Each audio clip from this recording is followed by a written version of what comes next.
Human mikatap ang issue nga dunay mokabat sa kapin 50 ka mga empleyado sa Cebu City Hall ang wala mahatagi og sweldo, giklaro ni Cebu City Mayor Raymond Alvin Garcia nga wala pay kumpirmasyon kung pila gyud ang gidaghanon sa wala pa masweldohi sanglit wala pay nasabit nga lista sa mga pangalan ang Human Resource Development Office kun HRDO. That was just an estimation coming from the HRDO.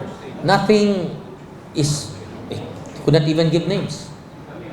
So we don't know if it is true or not, no? But actually, I told him already to give me the list of names, no? Pila ginaslakbo, and to give me unsay rason sa delay.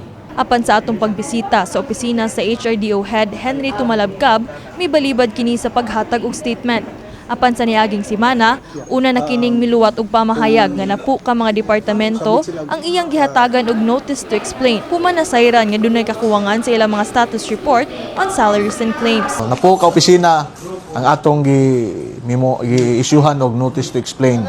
Kay wala mi ma-convince sa ilang reason nganong nalangan ang sweldo sa ilang mga empleyado. Naana jud mi mga payroll maker and admin officers nga among gi-explain nganong nalangan na. So hopefully, wala na'y matabuan na sunod. Si Garcia miingon nga ubos ang posibilidad nga dunay power tripping nga mahitabo sa mga opisina.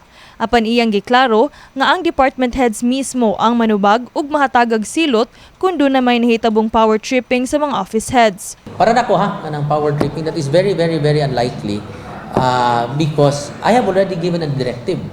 Nga if that happens, the department heads will have to answer for. I've been very strict with that. The department heads will have to answer. And basig ang mahatagan na kung silot ang department head. Once I find out na noon yun ay magingon ng power tripping, department head may akong guk doon, because the buck stops with them insofar as their departments is concerned. Subay sa umaabot nga Charter Day celebration, gianunsyo ni Garcia nga lakip sa iyang gipropose nga SB1 o First Supplemental Budget sa tuig 2025 ang 25,000 pesos nga Charter Day bonus sa mga casual ug regular employees ug 5,000 pesos alang sa mga job order employees.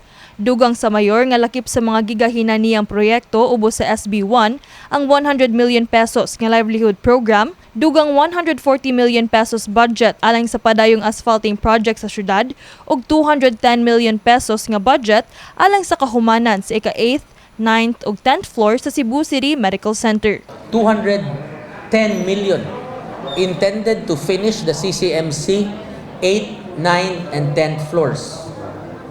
Because until now, those donors did not turn over the money to the city of Cebu as a donation. That's why I've been asking CMS to do so. And in fact, ningon kay ko ninyo, dili gay sila, iulis donors kay para ang donors nila mohatag nako. Ako may pangat paninglan sa mga tao, ngano wa nahuman ang CCMC. Kini si Queenie Joligon alang sa MyTV, Cebu.